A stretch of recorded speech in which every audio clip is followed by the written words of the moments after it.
দেখুন অবশ্যই ভালো লাগলে সাবস্ক্রাইব করে থাকবেন এবং লাইক কমেন্ট শেয়ার করবেন।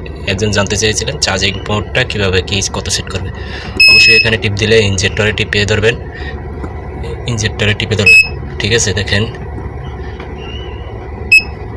তো ইনজেক্টর টিপ দেওয়ার পরে এই যে এটা লাফাবে, এখানে 1 14.2 2 3 4 5 6 7 8 9 10। এখানে দেখেন 16 লেখা আছে 10 নম্বরে, শুধু সোলারে চার্জ হবে। ঠিক আছে, এই 10 নম্বর সেটিং মনে রাখবেন, এটা শুধু সোলারে চার্জ হবে। যদি এটা এসিতে চার্জ করতে চান সেক্ষেত্রে আবারও ইনজেক্টর টিপ দিতে হবে। তারপর এটা লেখা আসবে, এখানে আপে দেবেন, দেখছেন CO এই মানে এসিতে হবে সোলারেও হবে। আবার আরেকটা দিবেন, এটা শুধু এসিতে হবে। ঠিক আছে, আরেকটা দিবেন শুধু সোলারে হবে, শুধু প্যানেলের মাধ্যমে চার্জ হবে। তো আবার ইনজেক্টর দেবেন, তারপর হলো আবার আপে দেবেন 11 এই 12। এটা হলো আপনার কত 45 এম্পিয়ারে কারেন্টে চার্জ হবে। 12 নম্বরে মনে রাখবেন, 45 এম্পিয়ারে কারেন্টে চার্জ হবে।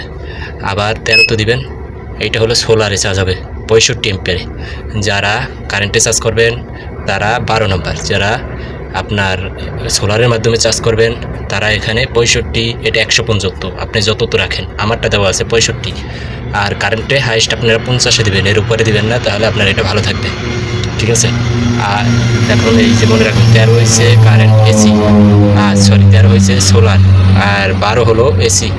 এই যে 12, এটা হলো 12 এম্পিয়ার। এটা সেট করে দেবেন, শুধু এসিতে হবে, ইয়েতে হবে। আর এর আগে যে 10 নম্বর সেটআপটা দেখাইছি 10, এই যে 10 মনে রাখবেন, 12 আর 13, এই তিনটা জিনিস। আশা করি বুঝতে পারছেন। না বুঝতে পারলে অবশ্যই লাইক কমেন্ট এবং শেয়ার করে এবং কমেন্টে জানিয়ে দেবেন। ঠিক আছে, ভালো থাকবেন, সুস্থ থাকবেন। এবং এই ইনজেক্টর সেট করে দেবেন, এখানে টিপে ধরবেন, সেট হয়ে গেছে। এছাড়া কিন্তু সেট হবে না। ঠিক আছে, আপনারা বারান কমন যাই করেন এটাই টিপে ধরতে হবে, এছাড়া কিন্তু সেট হবে না। সেট করতে হলে এটাই, আর এছাড়া অনেকে এভাবে ধরে রাখে কিন্তু ওটা সেট হয় না। হ্যাঁ, তো ভালো থাকবেন, সুস্থ থাকবেন, আল্লাহ হাফেজ।